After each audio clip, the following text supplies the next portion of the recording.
Sabato 13 dicembre è festa a Venezia. Santa Lucia infatti coniuga la tradizione popolare con l'apertura a pellegrini che giungono da tutto il mondo.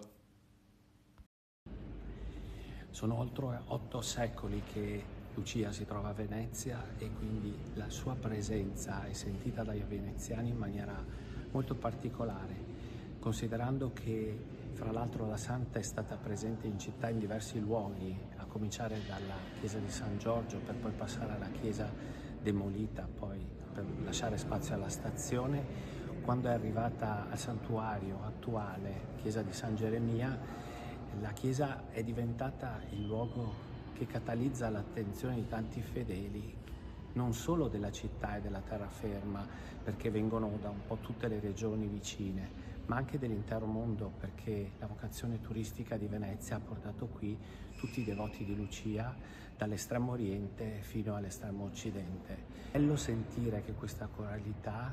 si intreccia in questa devozione a Lucia, che è davvero sinonimo di luce, come dice il suo nome, e cioè ci rimanda alla luce che viene da Cristo e quindi ancora di più ci fa sentire l'importanza e il significato del tempo di Natale, che è attesa della luce del mondo.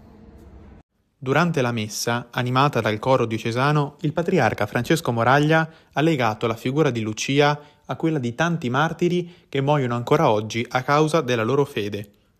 La loro testimonianza, ha detto, ci invita a riscoprire il nostro battesimo.